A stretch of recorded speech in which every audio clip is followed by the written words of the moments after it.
A lotus is a flower rooted in the mud that rises through and above to become a beautiful bloom. This is a podcast sharing mine and other stories of how we've done the same, choosing to rise above our circumstances to bloom. I'm your host, Amber. Let's get started.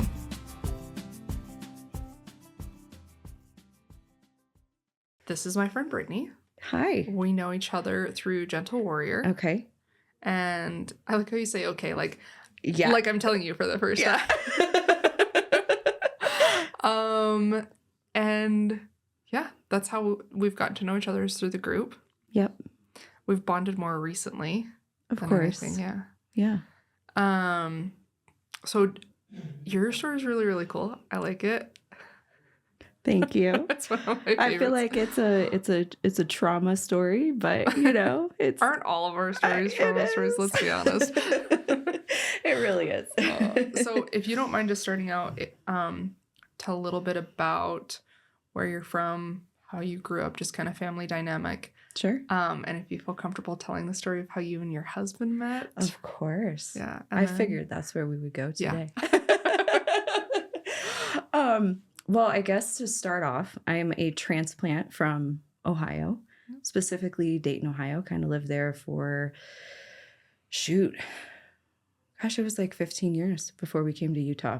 Came to Utah because we were in search of connection and friends, and we got to meet these lovely people by the name of the Neves. We all know Jeremy and Taryn. And your husband is in Jeremy's coaching group, right? Correct. Okay. Yep. He's in the Abundant tribe. So naturally met Taryn, through that. And then she started launching the coaching group, and I joined that and also have done some one-on-one with her. And so you already had a rapport with her before that because of meeting her with the Abundant tribe. Okay. Absolutely. So, and it was like the Mexico trip that changed the trajectory of our lives. That's really what it was. Yeah. We had the opportunity to go on like a couple's vacation. And once we met all the wives of the Abundant tribe, and everybody happened to live in Utah. So we were like, oh, I think this is our group. Yeah. And we still had a little bit of convincing to do with our 15-year-old. Well, of course, because it's like Utah. Yeah. You want to move to Utah? It's not like somewhere super tropical or like warm, like basically same weather scheme, Yeah. So my oldest was already into like her cheerleading, kind of had her friends. And it was crazy because we went home from Mexico and we learned that one of her best friends was actually moving to Mississippi. Oh, okay. And my oldest, when we brought it up for the 40th time, about possibly moving to Utah, she goes, I think I'm ready for a change. So we didn't waste any time. We did let everyone kind of like sleep on it. And, it was a lot of thought because it also was leaving behind family, and that was a whole nother dynamic, to kind of bring into the fold. But Alina obviously decided that it was worthwhile, and we started packing all of our stuff and moved out here 6 months later. I love that. Full road trip. Yeah. with a ball python, 2 dogs and 2 kids and half of our stuff because we sold almost a lot of, I'd say. And you had a farm out there too, didn't you? We did. Okay. Yeah. So then you had all of that on top of it. 10 acres. Yeah. It was beautiful. The house was beautiful. Everything was beautiful about it. But we were just seeking more. Mm-hmm. We wanted those true connections. And we felt that deeply, with our friends out here. Yeah. Well, and it's not like, you can have a beautiful home and beautiful land, but when it comes to going through like the tough shit, you need the people. Oh, yeah. Like your cow's not going to comfort you to. No. Or the chickens, you know. Or didn't you have goats? We didn't. We were about to get goats, but we canceled that order before coming out to Utah. We did try to see if we could bring the chickens. Yeah. And our HOA said no. Lame. Which that was kind of one of those things where I'm like, I'm not used to answering to an HOA. Yeah. Like, we lived on 10 acres out in the country. You didn't answer to anybody. We are the HOA. Yeah. We decided who came onto this property. Yeah. So it was fun though. It was quite an adventure. But it ultimately has brought us to, I think, what we were both seeking and what we were seeking for our children as well too. That's awesome. Yeah. I was thinking about this too. I'm like, yeah, I don't feel like we weren't super close in the beginning of the group. And then I'm like, well, geographically, we also weren't very close. So that kind of makes sense why we're closer now, because you're like able to come to all of the events and everything that we have. And I was kind of the rando on the camera. Like, that's kind of what it was for a while, because I think for at least like 5 or 6 months, like there were meetups, happening. Yeah, that's and true. We did connecting. the painting and the... Yep. Yeah. Well, were you here for the painting? I was here for the painting, but I just moved here. Like literally probably 4 days into moving here. That's what it was. Like, it was very eyes wide open, you know, kind of thing. Still figuring it out. Mm-hmm. Did you always grow up in Ohio? Yeah. Okay. Mm-hmm. I came from super teeny tiny town. I think it's back when I was there, it was probably less than 8,000 people. It's at 8,000 now. Wow. But it was Bellevue, Ohio. So that's where I originated from. I, grew up with one sister, and obviously both of my parents still living, still here. So, the story behind just like where we're at, like as a family, how do I say this? We went through, I would say, a history, and not just within my family, but generations prior, of a lot of like abuse, whether it be physical, emotional. I think the hardest one was the emotional, to be honest. Because you don't have a bruise to look at to say, oh, this is where I was hurt. Yeah. It was just a lot of damage through, I mean, I know that my dad is a survivor of abuse. My mom is. Like, it's just a very long line in family genetics, or not genetics, like generational trauma, that's kind of come up from it too. Yeah. Well, and I think the thing too that makes it harder is that for some generations, emotional abuse wasn't a thing. Older generations. And so when they look at it, it's just like, well, I'm the parent, you're the child, this is how I talk to you, you're supposed to do what I tell you to, and if you don't, then these are the repercussions. Absolutely. And so they either didn't understand or didn't know that that's what it was. And so then the next generation who is a little bit more awakened to it, I guess, or open-minded to it, can see it more. Well, okay, we'll do things a little bit differently, but they're also working from a place of trauma that they haven't healed. Absolutely. And so even though they're doing a little bit better, the next generation is dealing with whatever unhealed trauma. It's just wild how, like you said, generations of it, how it goes. It goes and goes and goes. And looking back at my family history, and as I've been on this healing journey, like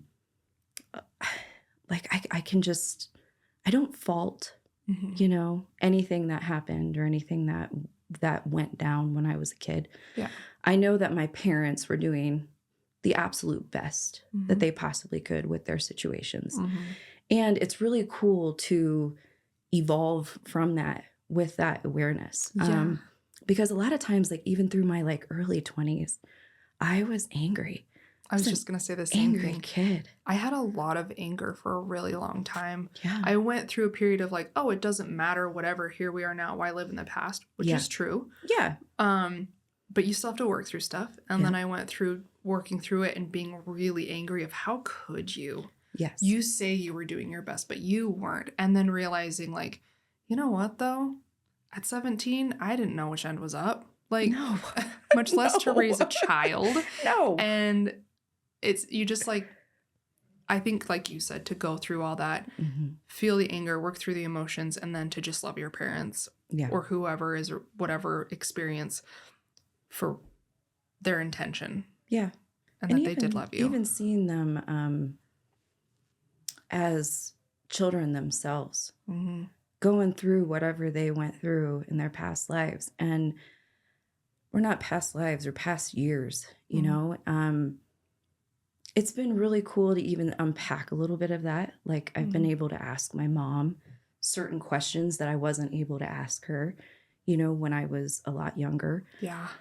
And, you know, I'm able to see like her traumas and her wounding and how it kind of impacted me. But then also being able to see how, I don't know, like how she's just more human now to me. My dad is more human now to me. And I understood, or I do understand at this point, that it was their role in my life to make me, or my soul, who it's meant to be. Yeah.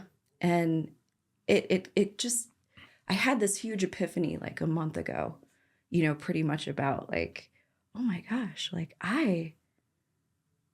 yeah, these traumas happened to me, but they shaped who I am today. And it was the exact process, not right or wrong. It was just choices that got my soul to where it needs to be today to share, you know, my story and how I've kind of overcome these things too.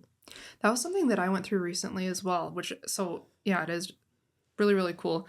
Mine was very similar, where it was like, I came to a realization of, I think I maybe told you this, of it was more on a negative sense of I'm the mom I am because my mom is the way that she was, and it was an example of how I don't want to be. But then I was able to do a really deep meditation, and it was so wild. I was able to see my mom when I was a child, and she was going through all of the terrible things that we went through, but from her perspective. And feel all of the emotions that she was feeling, and how I had this image of me sitting on the counter and she had her back to me, which at first I was like, how could you turn your back on me? But what I realized was she was protecting me, and she was taking the brunt of everything while still trying to be the fun, goofy mom that she had always been, while going through all of her own stuff.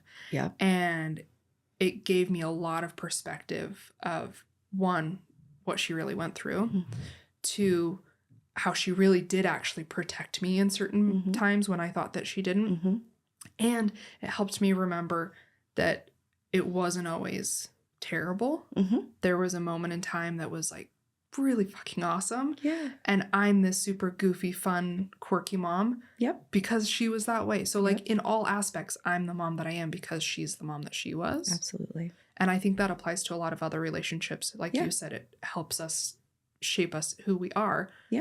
Because of who other people are. It helped me have like a new appreciation for that person's role. Absolutely. And I mean, you can look at it like from both sides. Like my mom, she was very nurturing, loving, and she did weird shit all the time.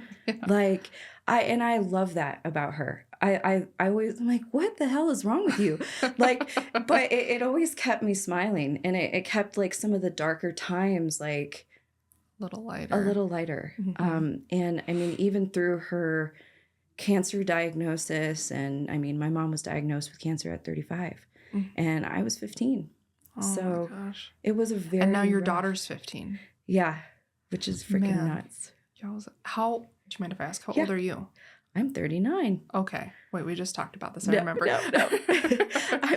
I'm soon to be 39 plus 1, but with a middle finger. Yeah. Right? Like, you know, it's soon to be. Man. But yeah, it's crazy because, you know, looking at like my daughter and the safeness that she's in, you know, right now, that wasn't my same story. But the way that my mom handled the whole situation. Yeah. Just, I mean, I always worried, like, with the past abuse and the trauma, I always thought, like, that my mom was weak. And it wasn't until, like, recently that I really, actually, I'm like, damn, she's actually really, really tough. She's really strong. And I admire that about her. And most importantly, I admired just, like, how willing she was to go through shit to make sure that, like, either one, we kept our family unit together, or two, kept a really good relationship with me and my sister. Yeah. And that was super important to her. Now my dad, gosh, I love the shit out of him. Yeah. Like, we went through some stuff for sure. I definitely, felt like there were like abandonment issues, and it really was just me wanting to hear my dad say that he was proud of me. Mm-hmm. He's done that in so many other ways without vocally saying it Mm-hmm. to me. And I finally, now at 39 years old, I'm like, boom. I get it. I get it. Yeah. He loved me the best that he could. Yeah. He provided for me. And my dad ultimately, like, he taught me how to get my ass up and work. Yeah. Which is like that's a great skill. Yeah. He taught me work ethic, and ultimately, like, how they both shaped me, Mm-hmm. turned me into this, like, I can't even really say corporate badass, but like maybe, But kind of, yes. maybe. I knew how to hustle. Mm-hmm. I knew how to take care of myself. And I needed those skills Mm-hmm. going into this next phase of life that I was about to go into. Well, and I think knowing that phase of life and knowing you, I'm sure they put into you of, you're just the type of person that I know is like, this is what needs to happen, and then does it.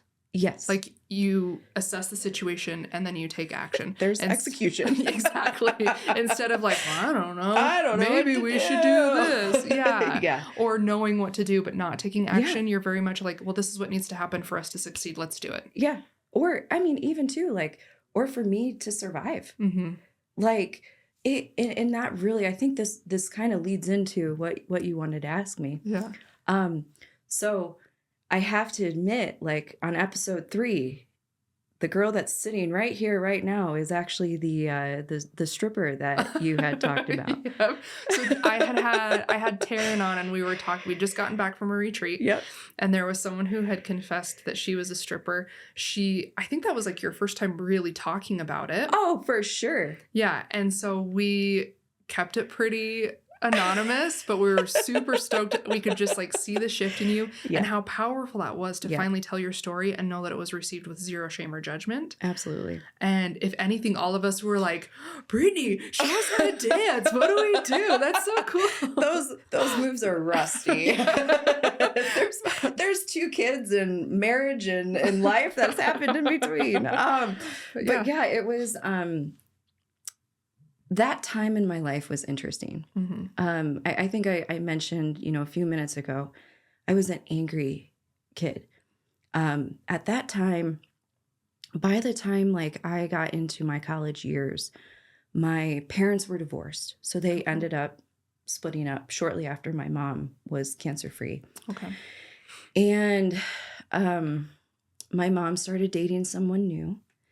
And, for me, I kind of just felt like that. I embraced that lone wolf. I was like, you know what? Whatever. Mm-hmm. Like, I'm going to go to college. I'm going to get a degree. I'm going to get a badass job. Mm-hmm. And I'm going to take care of myself. Yeah. And I'm going to get the F out of Bellevue, Ohio. Mm-hmm. Like, it was like a mission statement, Obviously I was bruised and battered from, the teenage years and then my mom's cancer and just, my parents getting divorced. Like, it was rough. Do you think, looking back, because this is true for me, so I'm curious if it's true for you, when I was in those moments of anger and independence and I'll just take care of it myself, I'm the only one who can and who will, I'm not going to rely on anybody. I'm going to do it for myself. I thought that I was fine. Oh, I did too. I felt like, if someone had come to me or if current me had gone to that past version of me and I was like, yo, homie, you have some work you have to do. Let's pay attention to these little things. Here's some plant medicine. Exactly, right? Then that version of me, 15 years ago even would have been like, what are you talking about? Oh, yeah. Do you know what I've been through? I'm good. Yeah. Did you? Oh, yeah. I had it sounds crazy, but I had an elitist attitude with like being the tough girl. Yeah. Like, that was who I was. That was who I morphed into being.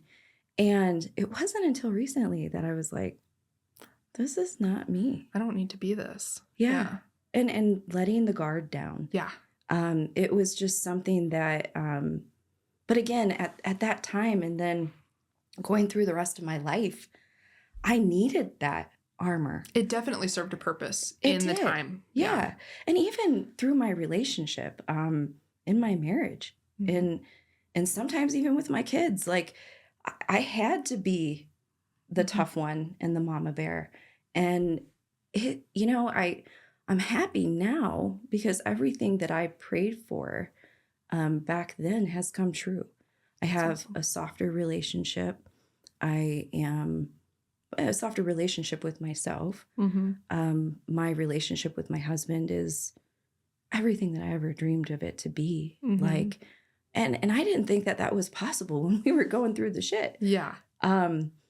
And I mean, just to show like where I was, I met Jake as the stripper. Yeah. He was a patron at the gentleman's club that I worked at.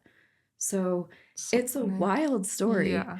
But it's crazy because you look at the two of us and we met each other exactly where we needed to meet each other Mm-hmm. in order to grow into what we have today. Mm-hmm. So really, like, how can I hold shame with that story? Yeah. You know? Yeah. Like, I mean, is it the most ideal way to meet somebody? Not really. And then we locked eyes across the library. Yes, exactly. But it feels good not to, like, for years, Jake protected that story and he protected me. Because he knew it was yours to tell. Yeah. And he, I mean, we made up a whole story on how we met. None of it made sense. Because I went to a college that was like 45 minutes away from where I would have met him. Yeah. So, like, I'm sure that people were scratching their heads. Like, what do you mean you met at a bar and why were you in Dayton when you were supposed to be in Oxford, Ohio? Like, how does that happen? And, the lie was that we had mutual friends and we kept running into each other.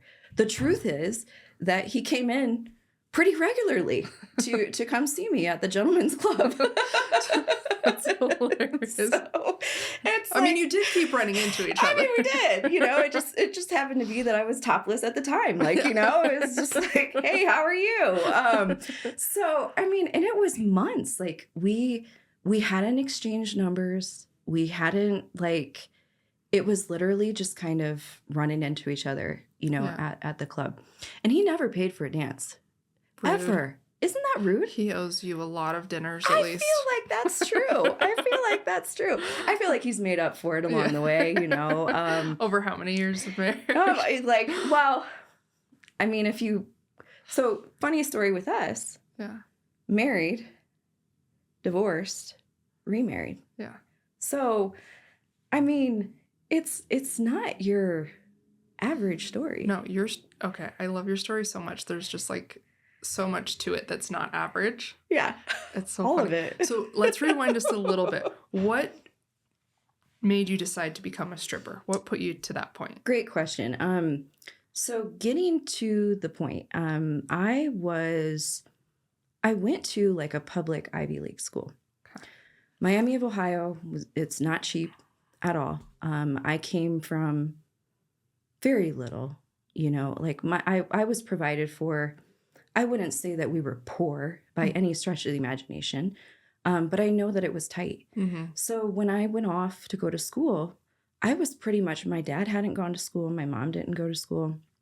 I was the first one. And when I decided to go, I was like, this is going to be freaking expensive as hell. Mm-hmm. And, the first 2 years, like I had some scholarships because I did well in school. And I also had, the amazing student loans that you get tricked into to having. It's free money. Yeah, exactly. It's not free. I'm here to spoiler alert over here. Not free. So like I actually felt like, okay, like I've got my handle on this. I worked at the bookstore for a little while just to kind of help. I also worked as a waitress in restaurants and all of that, but it came to be my junior year. In my junior year of college, like, you move off campus. Yeah. So now you have rent. Yeah. Student loans don't cover rent. And I'm like, oh shit. Like, what do I do? Like, I don't think my little restaurant job is going to pull. This is not going to help. Yeah. And I was bound and determined not to ask my parents for help. One, I don't think that they would have because it was a lot, you know? But maybe they would. And that's me getting in my own way. Yeah. At that point. Yeah. Like, Miss Tough Girl, I got it. Like, yeah. And, you know, I went to a strip club for the first time ever when I was with a previous boyfriend. And we went for like a New Year's Eve thing in Columbus, Ohio. And I'm just watching these girls like rolling in the dough, like literally like wristlets of full of, and I'm like, huh, that's interesting. Like, and I was kind of looking around and I'm, you know, sizing them up a little bit. I'm like, do I look like them? Like, maybe give me some eyelashes and some extensions, which is exactly what I did. I think I could pull that off. But the thing is, oh, like, I actually have to get naked in front of people. Yeah. Like, how do I do that? You know? And I've always been a pretty private girl. Yeah. I was a straight A student. I played all the sports. Like, I wasn't really known to be risque in that way. Yeah. I'm like, this is like an alter ego.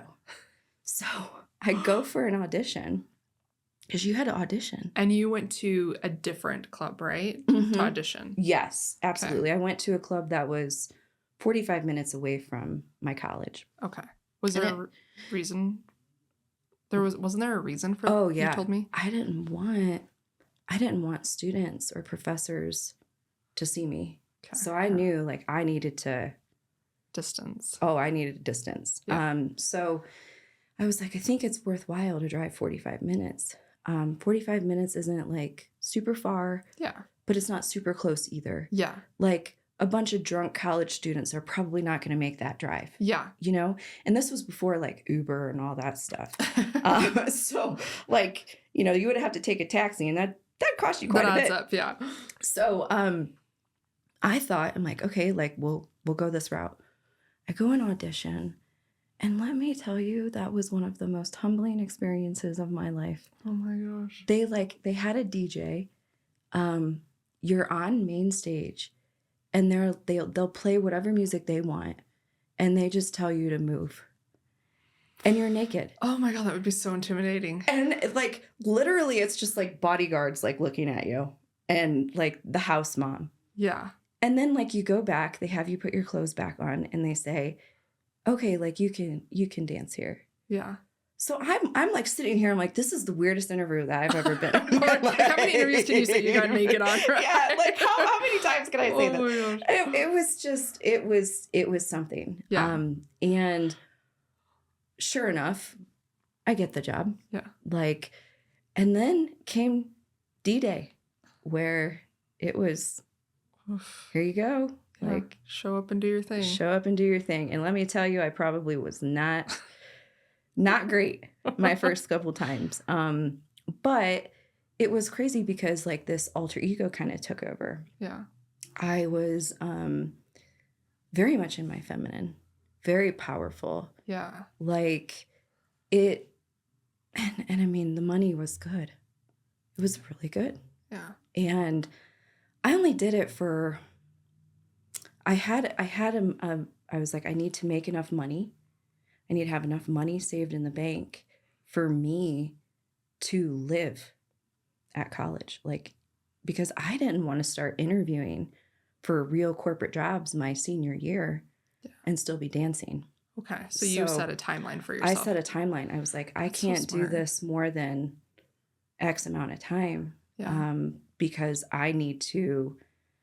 This is for me to survive. Yeah. This isn't my new identity. No. And I knew that going into it. Did you have a hard time knowing the money was good once you got into it, sticking to that timeline? No. I actually Jake and I finally met and exchanged numbers outside of the club. Yeah. Which that's a funny story too.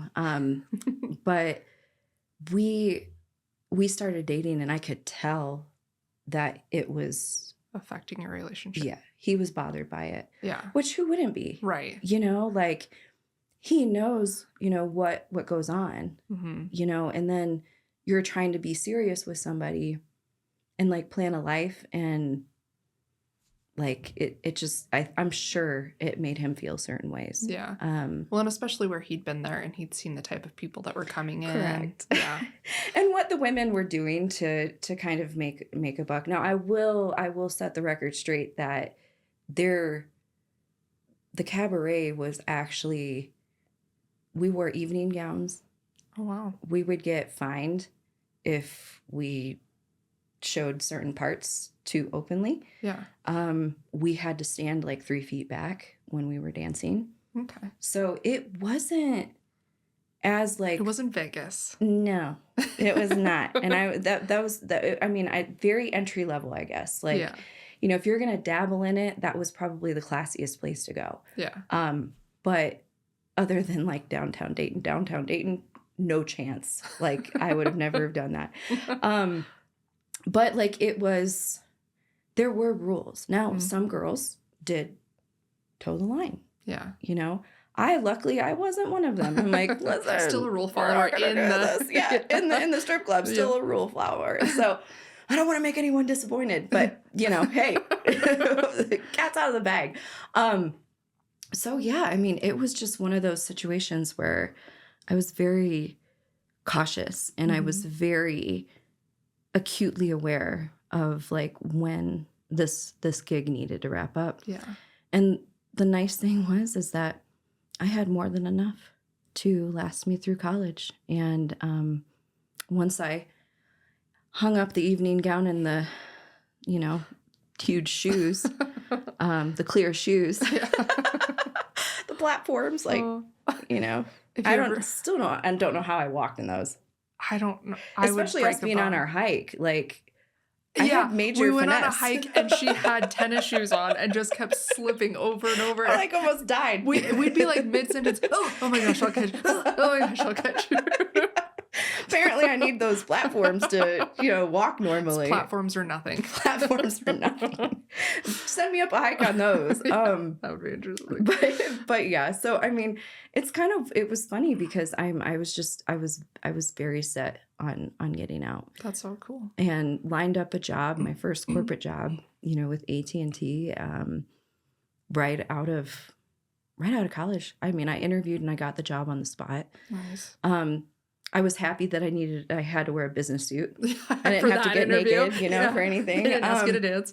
No, like none of that. Every interview after that is a piece of cake. Yeah, easily. That was probably the hardest interview I've ever done in my life. So I'm just like, wow, like you can keep your clothes on and and get a good job. Like, but like even money, like coming out of college and, you know, waitressing after, it was hard to waitress after doing that. Knowing what you could have made. Yeah. I'm like, oh my God. What made you not $100. want to go back to that, knowing that you, like in situations where if money was tight, what made you not want to go back to that? Or view it as like a backup plan? I just think it served its purpose during that time. Yeah. And I have more confidence in myself to make it work, you know, in a corporate setting, or I can create something else. Yeah. So there are alternatives. Yeah. At the time, there wasn't. Like that's all that I saw. It felt like an opportunity, and it was just an opportunity that I needed to take. Yeah. And I had a great conversation with my mom about it actually a couple weeks ago. Now, did your parents know when you were doing it? Like at the time, did they know that you were stripping? No. When did you tell them? My mom knew. See, my dad and I, we were a little, I've never told him. So if he ever listens to this, sorry, Dad. Sorry you had to find out this way. Sorry you had to find out this way. But I'm okay. Everything's good. I told my mom, so I fibbed a little bit, and I had told my mom that I was bartending at a gentleman's club, which technically you kind of are. I mean, yeah. You kind of are. Like, you're just sitting with them while they pour their own drinks. Exactly. Like, you know, just making sure that they poured right, Yeah. right? So, like, I told her that, and then she kind of started, like, I came out and told her, like, a couple weeks later. Yeah. Like, hey, actually, I'm full bore, and I'm a dancer. I'm Yeah. a contractor. And she didn't say much. She really didn't say much. Huh. But you said you talked to her about it recently? I talked to her about it recently, and she was like, why did you feel the need to do that? And I looked at her and I said, Mom, like, you were in a new relationship. Mm-hmm. I knew that, like, taking me on financially wasn't going to work. Yeah. And at the time, my dad was also in a new relationship.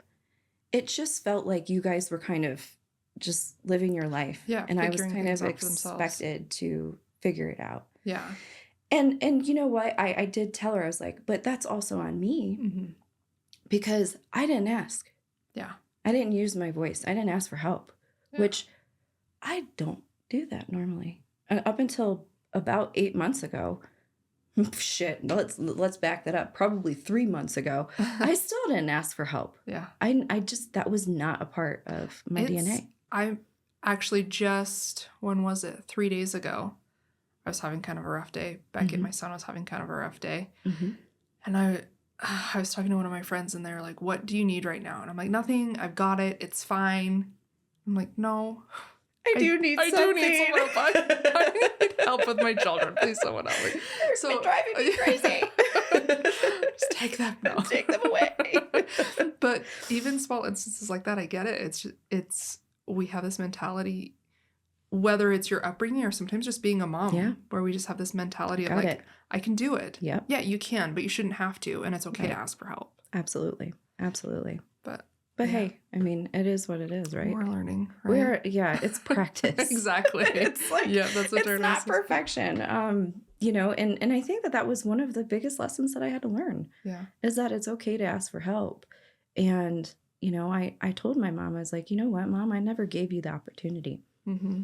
And that stemmed back from when I was 2 days old. Like, I know that this is kind of a bombshell, you know, but I learned 2 days old not to rely on my parents for anything. Really? Yeah. Yeah. Do you want to tell me about it? Or Oh, yeah. It's a good one. It's a good one. So when I was 2 days old, I was pigeon-toed. Okay. So my feet turned like severely inward. Okay. And what they decided to do at that point was put casts on me to kind of help my legs turn out. Okay. Well, when I was 2 days old, the doctors came and got me. My mom was super emotional. My Mhm. dad was super scared. But I went back with people I didn't know underneath like lights. Mm-hmm. And my mom said that I screamed my head off. But that was the point that I realized that no one was coming for me. Mm-hmm. No one was going to help me. Mm-hmm. So at 2 days old, that's officially where I kind of drew the line in the sand with my parents. Yeah. So it wouldn't have mattered what they said, what they did, or how they loved me or anything. Mm-hmm. Because I was already like, nope, you can't be trusted with me. Yeah. You're not safe. Yeah. And I didn't have that revelation until we were at our last women's group. The last retreat. It would have been our journey. Okay. So Oh yeah, just the women's one? yeah. Okay. Yeah. I saw So that was a visionary. in September, I think. I think, yeah, August, September. It felt like it was Yeah. still warm out, but I Yeah. can't remember. There's been too many at this point. So I saw a vision of me and then my parents, and I had white paint on my hands. And it was a big line drawn in between me and my parents. So Oh, that gives me chills. at 2 days old, that was when I learned, or in my reality, Mm-hmm. that's kind of when that badass formed. Yeah. Like, they couldn't be trusted. Yeah. And I don't actually know who I do now, but like I didn't know who my true self was. I always thought that identity was me. Yeah. Throughout my life. But well, and it's interesting too because society says it's badass and we term it as badass. And yeah, you are badass because you're like, especially career woman, accomplishing things, paying for stuff, doing the school, doing all the things. It is badass. Yeah. And it's a defense mechanism. Hell yeah. It's a total defense mechanism. And it's a trauma response. Mm-hmm. That's something that I've had to learn of like, yeah, sure, I was working 2 jobs and waitressing and paying my bills and doing all the stuff. And I had my own apartment and I had absolutely nothing in my apartment. And then I bought all the things for myself. Like I did all the things for myself because I had to. Yep. And I also didn't trust anybody to help me with those things. Mm-hmm. Oh, yeah. Because I'd been let down so many times. Yeah. So not even my parents. Yeah. That's so wild. I didn't know that. That's so interesting. That was kind of the full circle moment for me where I was like, oh my gosh. And then I realized like I've done it with my husband. Yeah. Like it's taken me a long time to kind of let down those walls. Yeah. And, I think that how he treated me throughout certain periods of our relationship was upstanding and that I deserved it? No, I didn't. Yeah. But I also understand my part in it with him. Which is huge. Yeah. I think that's where all the healing begins is when both people can recognize their role in it and have grace for each other. Mm-hmm. Because at the same time, while, you played a role in it, there was also a lot you didn't know. Yeah. And a lot I didn't know about him. Yeah. And his traumas and just things that have affected him and how that's been brought into our relationship and vice versa. Yeah. So, I mean, we're an interesting pair. Yeah. To say the least. So you guys have been married, you divorced each other, and then remarried each other. Yes. So how many years were you guys married the first time? So the first time it was maybe a whopping, it was close to 3 years. It was about 2.5, I would say. And you had a daughter. We had a daughter. We had Alina before we ever got married. Oh, okay. So we ended up, she's so divine and, divine connection. I just like this kid was like just meant to be here. So I got pregnant on birth control. Oh, wow. Which I'm like, how does that happen? Yeah. But anyways, I'll leave that to the medical teams. Like I still don't understand that. Yeah. So I get pregnant. I have her. Jake and I wait about a year to get married. Okay. There was a little bit of infidelity happening during that time. It just wasn't, I knew it, but I didn't know it. It hadn't been confirmed. Yeah. It wasn't until after she was born that I realized that he, had stepped out throughout my pregnancy with Alina. But I did know. Like, I can't sit here and say, like... You had the intuition. I had some kind of intuition. And naturally, like, when someone's lying to you, you're going to go freaking nuts. Mm-hmm. Then you have, like, pregnancy hormones happening on top of that. And it's really easy to blame pregnancy for all of it. So volatile, And there was a pivotal point where he told me, like, hey, we can't be together. And I moved out of the home that we were in together and got an apartment in Dayton, Ohio, and literally moved in with my dog and my big pregnant belly. Mm. So, like, that line in the sand came up again with him, and it was during that trauma. So then that was before you guys got married? It's before we got married. So then he tested out that relationship, and I don't think that it was it didn't work out, obviously. So he came back to me. Mm-hmm. He has a child with me now. Mm-hmm. It just makes sense, So we start trying to kind of work things out. And I told him, I was like, I'm not getting into this with you unless there's a commitment. Mm-hmm. Like, I'm willing to work through all of the trauma. I'm willing to work through all of it. Mm-hmm. But there has to be a commitment because it's not cool for you to... We're not going to do this again. Yeah. You're not just kicking me out. Yeah. Like, that was hard, So then we get married. I think everything's going okay.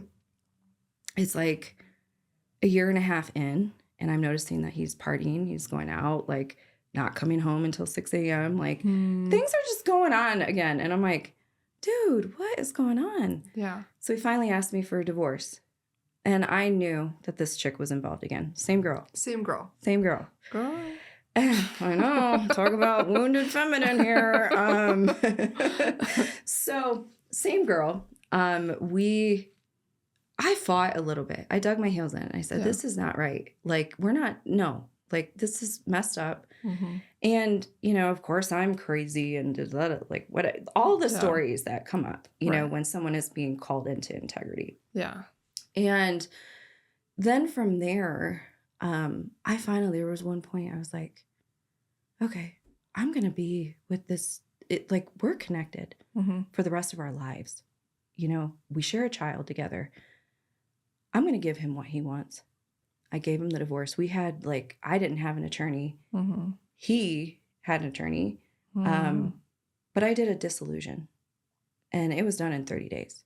Wow.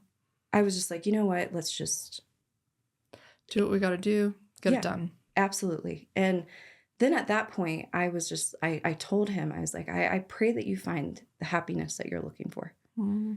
And I didn't realize how much I was manifesting the relationship that we have right now. Yeah. And then also my own. How wild is that though? Because really you were like, listen, this is the second time. I'm done. This is what you wanted. I'm giving you what you want. And I hope that you find happiness. Yeah. And I really want to co-parent. And you were just thinking for him, but really you were manifesting your own relationship. Absolutely. That's so. And I didn't make that connection until several years later. Yeah. But I just prayed for him to be an upstanding father, for us to have a great relationship as friends. And gosh, there were hard times. Don't get me wrong. When we were separated, I think the hardest thing that he did was take Alina to this girl's house. Talk about stab in the heart. You're just damn it. That one hurts. Yeah. You know, that really hurts. But then I got to this place even with her. If this is the woman that he chooses to be with, I need to welcome her with open arms. So I did invite her to things she never showed, but I was putting that forward. That's super, I wish more couples with children who are going through that had that same mentality. Yeah, I do too. It's not about you, it's about your kids. And your kids don't deserve to suffer because you two have beef. Have your beef, but do it on your own time, not in front of your kids. There's and not therapy. And not with things that involve your kids. You know what I mean? Exactly. And I had to trust his decision as a father that this woman was right to be around our child. Yeah. So why put up the resistance? You know, it was hard though. I can imagine. It was very hard, but ultimately what ended up happening is he and I formed such a great foundation. Communication, friendship. We still did family things together. We were just involved with each other. And it turned out to be incredible. So I wasn't super surprised when he came back to me, right before the holidays and was like, I think I made a mistake. I'm like, twice. Yes. Okay. And we talked through it all. He openly admitted the times that he was unfaithful, literally just cleared the slate.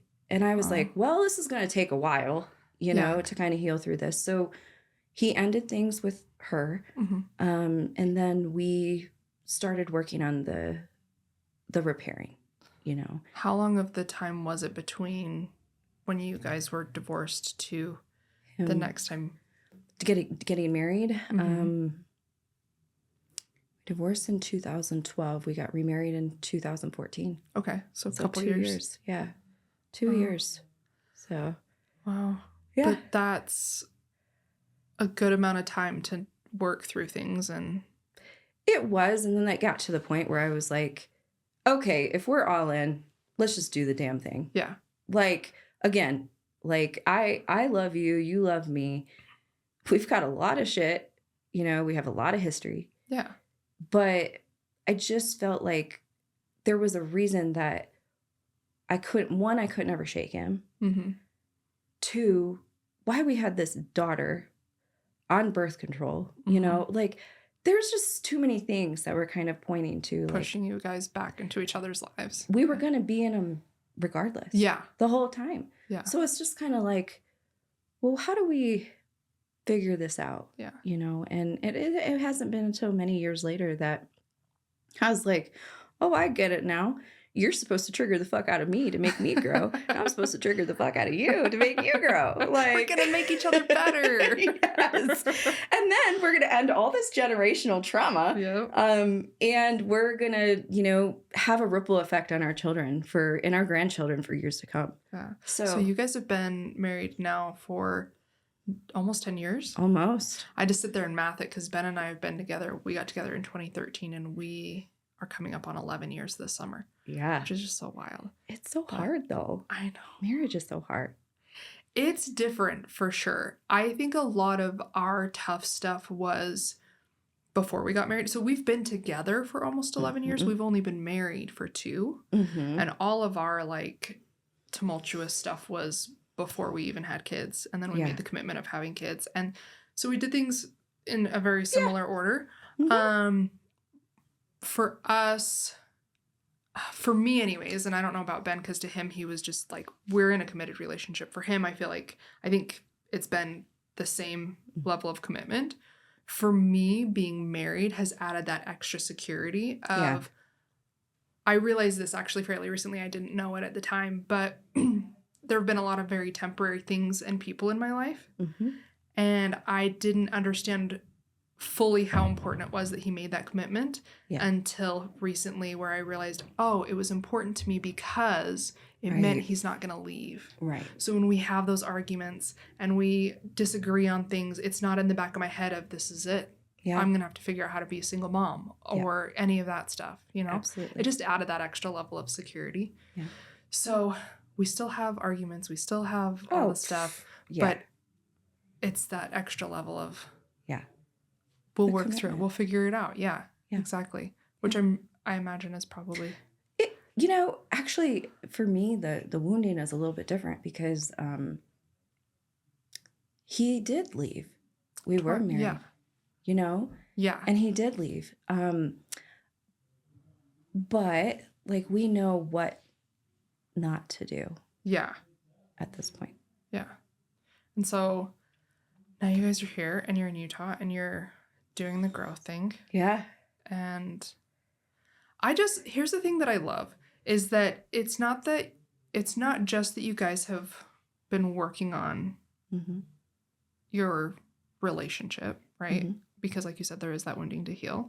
Yeah. But you're both so deep in the personal development and growth world that it's like, I feel like working on anything like that, really, it just takes it to a whole nother level. Yeah. And just is solidifying all of the healing that you guys are doing. It's not just like, oh, I'm learning to forgive. It's, I'm learning to forgive both of us. And all past versions of us. And have grace and love for those past versions. Oh, yeah. Because, I mean, even looking back, like when I moved out at 7 months pregnant, like, that was hard. That was really hard. I went through some major shit during that time. Well, I feel like if you're going through that period without being pregnant, it'd be one thing. Yeah. But then when you bring a child into any equation, it amplifies it. And all of a sudden there's 7 billion other thoughts that you have to go through. Yep. Yeah. It was a rough one, you know, and he has like apologized, you know, which is amazing. And I've felt that. Yeah. But there's all these like little knots, you know, in our tapestry. And sometimes they come up and they come up with a vengeance. But now, instead of running away, I feel like we lean into each other. That's awesome. To talk about it. Yeah. And I take full accountability. Like, hey, this is my hurt. This is my pain. And I know it has nothing to do with you because we've already forgiven and moved on. But I just want you to know that this came up in this way. And just having the other person there to be vulnerable with. Yeah.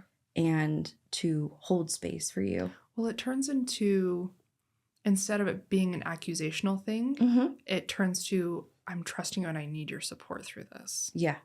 It's coming up. Yeah. Like, And it's going hard. to. Yeah. We're humans. Yeah. I do want to ask one thing. Yeah. I love asking people this question. Okay. So you have been through a parent with cancer, Yes. putting yourself through college Mhm. by any means. Yes, I did. What do they call it? Twerking these days? Yeah. It was booty popping back then. You just got to get your thighs shaking. You're exactly, good. right? Gyrations. And you've been through marriage and divorce and I have. marriage and betrayal and Mhm. all of that. Because there are other kids who are going through what you went through as a kid. There are Mhm. young adults going through that. There are couples Yep. going through that. Yep. If you could give some word of advice or something that may have helped you in any of those versions to hear, what do you think that would be? I mean, hang in there. It gets better. Mm-hmm. But also be willing to explore and go all in on both your shadows and your light. I think that the biggest thing for me over the last year Mm-hmm. has just, I have an all-in personality. Mm-hmm. I always have. You do. So if I'm going to go all in on something, I decided last year to go all in on my healing. And I really have uncovered a lot of that darkness and have brought it to light to where it doesn't feel as heavy anymore. So my advice would really be just don't be afraid to look at the dark parts, because they're actually very beautiful and they make up an amazing portion of who you're going to be, in the future. And the same with my kids. I give them that advice daily. Like my little one, she's an angry little thing. I was like, girl, you feel safe enough to be this angry? I think I'm doing a good job here. Yep. My oldest is a little bit more reserved. I do feel as though she's taken on some of my trauma Yeah. from when I was pregnant with her. That's what I was thinking. But then maybe even some generational trauma too. Yeah. So but that's the thing with her, is that now I can even give her the tools that I didn't have. Mm-hmm. So like there's resources, there's things out there. Yeah. And your story isn't your detriment. Exactly. Yeah. It's your victory. Yeah. And in my story, I feel like there's still a lot of work to do. Oh yeah. But I'm less scared to explore those dark parts. So I love that so much. get vulnerable. Yeah. Just let it all out. And cry, because I didn't do that for years. Poor Gareth Leonard. I had like ugly face crying through our first journey. Like I asked him, I'm like, am I crying? He's like, you are. I'm like, shit. Why are you? I don't want you to see this. He's like, I'm sitting here. We're gonna do this together. Oh I yeah, love it. yeah. So special shout out to all that have seen me ugly cry. That's true trust. It's true trust. That's not normal. but yeah. Well, thank you so much. I appreciate you being here. Yeah. And doing this for me. I know. This was like, I was freaking out. I tell you. Was it as freaky as you thought it was going to be? It wasn't. I think that it was, kind of delving into some of like my past, and with wanting to also respect like my parents, Yeah. And their things. Like, so I guess like gratitude to my husband for really fighting this battle with me. Yeah. And truly being alongside through all of it. Yeah. So I have a ton of gratitude for him.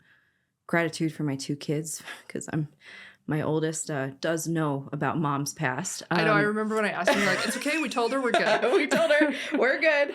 And she was more disappointed with her father than she was me. So I'm like, hey, I'm getting off on this one. And then, to my parents, like I have nothing but absolute love and admiration for both of them. Like we've been through so much shit together.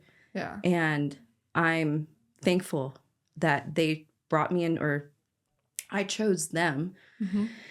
to come into this world and teach me the lessons that they have and what they had to. And then most importantly for trusting me to break these generational traumas too. Yeah. I love it.